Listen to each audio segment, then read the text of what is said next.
ठीक है ना। बायोलॉजी की ऑनलाइन क्लासेस में आप सभी का स्वागत है।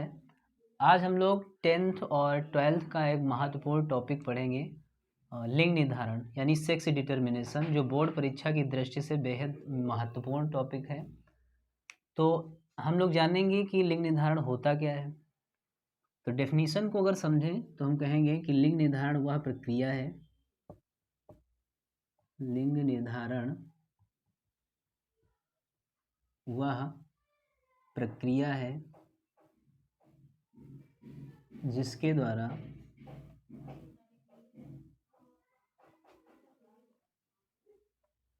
सुनिश्चित होता है कि एकलिंगी जीवों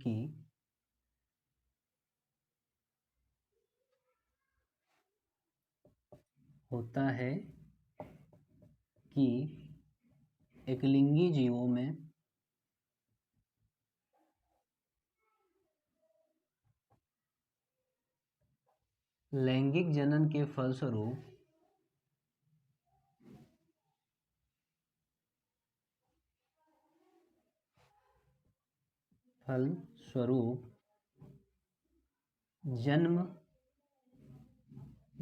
वाली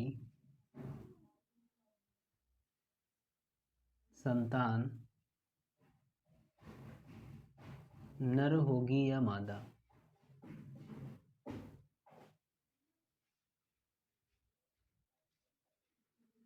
समझेंगे। कहा गया कि लिंग निर्धारण वह प्रक्रिया है जिसके द्वारा यह सुनिश्चित होता है कि एकलिंगी जीवों में लैंगिक जनन के फलस्वरूप जन्म लेने वाली संतान नर होगी या मादा।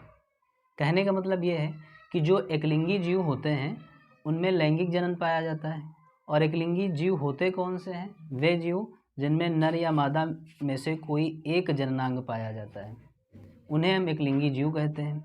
तो इनमें जो संतान जन्म लेती है उसका निर्धारण जो होता है कि वो नर होगी या मादा होगी, मीन्स मेल जन्म लेगा या फीमेल जन्म लेगी, यही प्रोसेस कहलाती है लिंग निर्धारण। और एक्चुअल में मनुष्यों में हम जानते हैं कि 46 गुणसूत्र पाए जाते हैं। मनुष्य की चाहे दैहिक कोशिका हो या जननिक कोशिका हो, उसमें गुणसूत्रों की संख्या 46 होती है, या हम कह सकते हैं कि 23 जोड़ी गुणसूत्र पाए जाते हैं। अब ये गुणसूत्र होते कितने प्रकार के हैं? तो एक्चुअल में गुणसूत्र 2 प्रकार के होते हैं। एक को हम बोलते हैं दैहिक गुणसूत्र,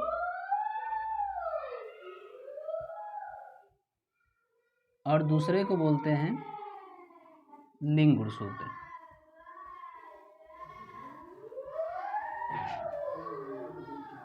दैहिक गुणसूत्र को हम कायिक गुणसूत्र के नाम से भी जानते हैं।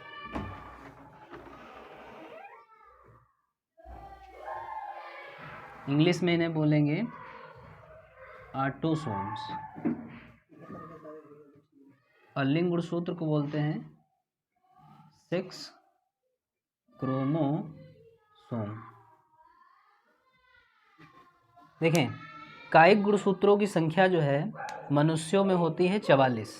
कायिक गुणसूत्रों की संख्या अगर देखी जाए तो मनुष्यों में कितनी होती है? 44 या 22 जोड़ी गुणसूत्र जो होते हैं वो क्या होते हैं? कायिक गुणसूत्र होते हैं। 44 या 22 जोड़ी गुणसूत्र जो होते हैं वो कौन से होते हैं? कायिक गुणसूत्र होते हैं। ये स्त्री और पुरुष दोनों में एक समान होते हैं, चाहे मेल हो या फीमेल, दोनों में इनकी संख्या समान होती है।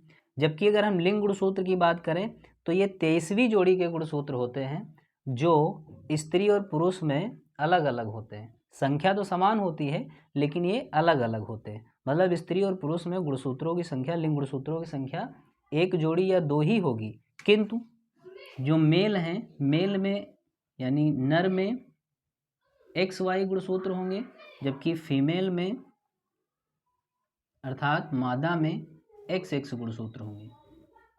अगर हम समझना चाहें तो हमने कहा है कि टोटल गुणसूत्रों की संख्या 46 है, तो 46 में चाहे स्त्री हो या पुरुष हो, उसमें गुणसूत्रों की संख्या, दैहिक गुणसूत्रों की संख्या 44 हो गई।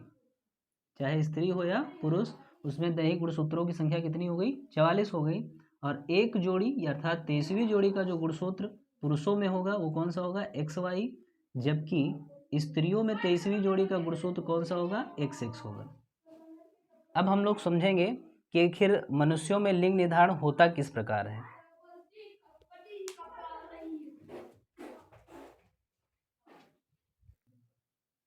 देखिए, हम बात कर रहे थे मनुष्यों में लिंग निर्धारण की, तो मनुष्य का मतलब क्या हुआ, उसमें मेल और फीमेल दोनों की बात हो रही, नर और मादा दोनों की बात हो रही। ज़रा बारीकी से अगर हम समझें तो नर की बात करें अगर मेल की, तो अभी हमने बताया छोटे से एग्जाम्पल से कि इसमें दैहिक गुणसूत्रों की संख्या या कायिक गुणसूत्रों की संख्या 44 हुई। ठीक ऐसे फीमेल में भी अगर हम समझना चाहें तो फीमेल में अर्थात मादा में उसमें भी दैहिक गुणसूत्रों की संख्या या कायिक गुणसूत्रों की संख्या 44 होगी। और हमने बताया था कि एक जोड़ी जो गुणसूत्र होते हैं वो स्त्री और पुरुष में अलग अलग होते हैं, उन्हीं को हम लिंग गुणसूत्र कहते हैं।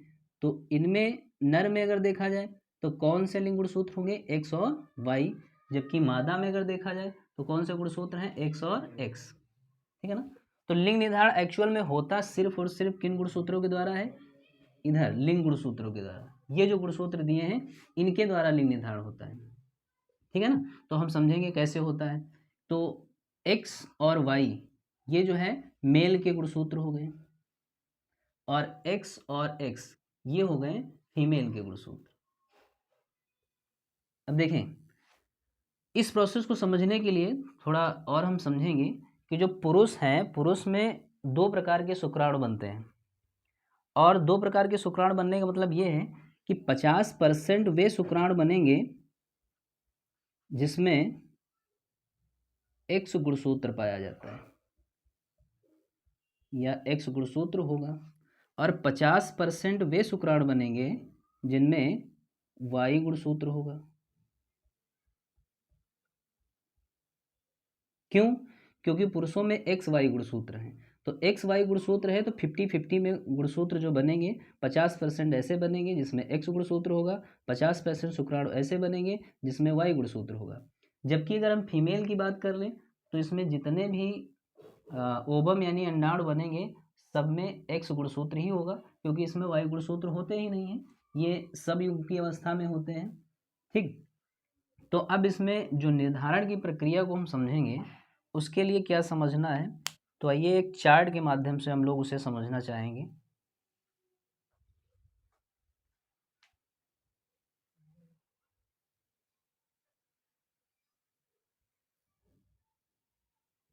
देखें, अब ये लिंग निर्धारण किस प्रकार होगा। यदि पुरुष का एक्स गुणसूत्र वाला शुक्राणु स्त्री के अंडाणु से मिलता है, यदि पुरुष का एक्स गुणसूत्र वाला शुक्राणु स्त्री के अंडाणु से मिलता है तो बनेगा क्या, एक्स एक्स। उसके बाद यही एक्स गुणसूत्र वाला शुक्राणु अगर फिर से किससे मिलता है, मादा के अंडाणु से, तो भी क्या बनेगा, एक्स एक्स। लेकिन अगर वो वाई गुणसूत्र वाला शुक्राणु अंडाणु से मिल रहा है तो बनेगा एक्स वाई। ये बना तुम्हारा एक्स वाई। मीन्स ये जो पहली जनरेशन है, F1 पीढ़ी है, उसमें 50-50% के चांसेस रहते हैं लड़का और लड़की होने के। तो ये जो है ये गुणसूत्र किसका इंडिकेट कर रहा है कि जन्म लेने वाली संतान जो होगी वो लड़की होगी। ये भी क्या है, लड़की, और ये क्या हो जाएगा तुम्हारा, लड़का, और ये क्या हो जाएगा, लड़का। मतलब 50-50% चांसेस रहते हैं पहली पीढ़ी में लड़का व लड़की के। एक सिंपल तरीके से हम लोगों ने समझा। जबकि अगर बारीकी से इसको समझना चाहें तो हम ये कहेंगे कि हमने अभी पहले ही बताया कि पुरुषों में जो है 2 प्रकार के शुक्राणु बनते हैं, एक्स गुणसूत्र वाले शुक्राणु और वाई गुणसूत्र वाले शुक्राणु। तो अगर जो लिंग निर्धारण होता है, पूछा जाए किसके द्वारा होता है, किनके गुणसूत्रों के द्वारा होगा, तो हमारा जवाब होगा कि लिंग का निर्धारण जो है पुरुषों के गुणसूत्रों के द्वारा ही होता है, जबकि इसमें स्त्रियों का कोई रोल नहीं होता है। अगर लिंग निर्धारण को समझेंगे तो हमें कहेंगे कि लिंग का निर्धारण पुरुषों के गुणसूत्रों के द्वारा ही होता है। क्यों? क्योंकि इसमें एक्स और वाई गुणसूत्र है। अगर एक्स गुणसूत्र अंडाणु से मिल रहा है, एक्स गुणसूत्र वाला शुक्राणु अंडाणु से मिल रहा है तो भाई लड़की जन्म लेगी, और अगर वाई गुणसूत्र वाला शुक्राणु जो है वो अंडाणु से मिल रहा है तो लड़का जन्म लेगा। तो निर्धारण किसके द्वारा हुआ है? पुरुषों के शुक्राणु के द्वारा निर्धारण हुआ है। ये सिंपल तरीके से हम लोगों ने समझा।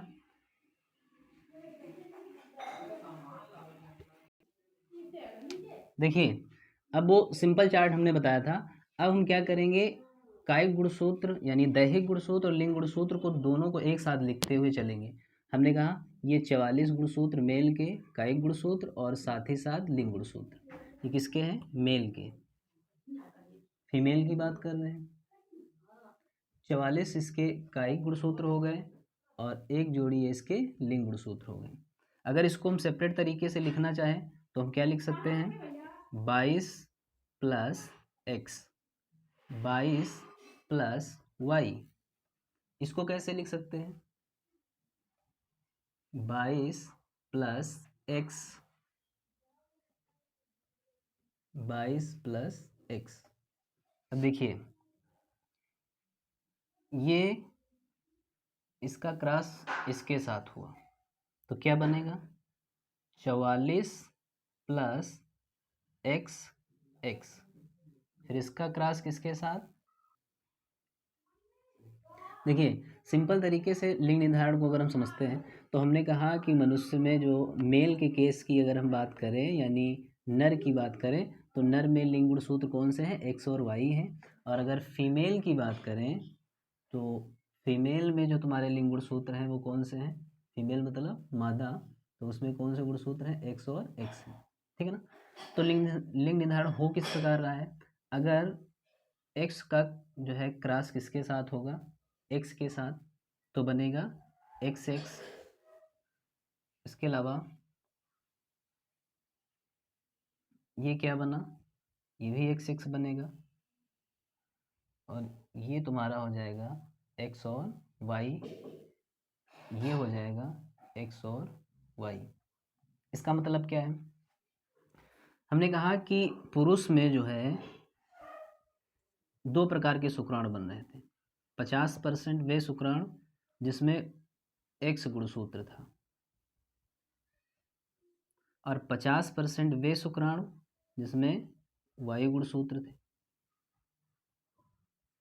तो यदि एक्स गुणसूत्र वाला शुक्राणु जो है अंडाणु से मिलेगा तो स्वाभाविक है पहली पीढ़ी में लड़की जन्म लेगी, और यदि वाई गुणसूत्र वाला शुक्राणु अंडाणु से मिलेगा तो लड़का जन्म लेगा।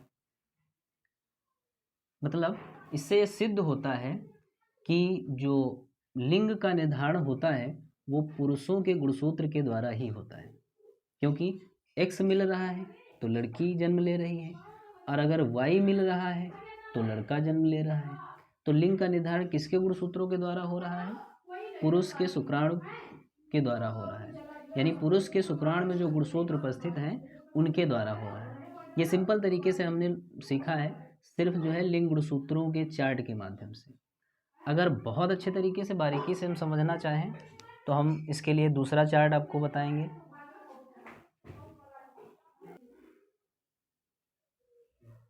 देखिए अभी हम लिंग गुणसूत्र के द्वारा ही चार्ट बता रहे थे, अब उसमें हम कायिक गुणसूत्रों को भी जोड़ के बताएंगे चार्ट को। हमने कहा कायिक गुणसूत्र चाहे स्त्री हो या पुरुष दोनों में 44 है। ठीक है ना। ये मेल की बात कर रहे हैं और ये बात कर रहे हैं हम फीमेल की। दोनों में इनकी संख्या 44 है। और एक जोड़ी क्या है? लिंग गुणसूत्र। पुरुषों में कौन से? एक्स वाई, और स्त्रियों में कौन से? X x. अच्छा इसे और हम किस तरीके से लिख सकते हैं? इसे हम लिख सकते हैं 22 प्लस एक्स, 22 प्लस वाई। इसको कैसे लिख सकते हैं? 22 प्लस एक्स और 22 प्लस एक्स। अब देखें हमने बताया ये पुरुष का एक्स गुणसूत्र वाला शुक्राणु किससे मिला? अंडाणु से। तो बना क्या? 44 प्लस एक्स एक्स। ऐसे ही इससे मिलेगा तो क्या बनेगा? 44 प्लस एक्स एक्स। ठीक है। यदि वाई गुणसूत्र वाला शुक्राणु अंडाणु से मिलेगा तब क्या होगा? तो बनेगा 44 plus X Y. 44 plus XY, ये हो गई तुम्हारी पहली पीढ़ी, F1 पीढ़ी, पहली पीढ़ी। तो पहली पीढ़ी में संतानों में जो रेशियो दिख रहा है वो 50-50% का, यानी 50% नर यानी लड़के के चांसेस होंगे और 50% मादा यानी लड़की के जन्म के चांसेस होंगे। उम्मीद करते हैं आप लोगों को लिंग निर्धारण समझ में आया होगा।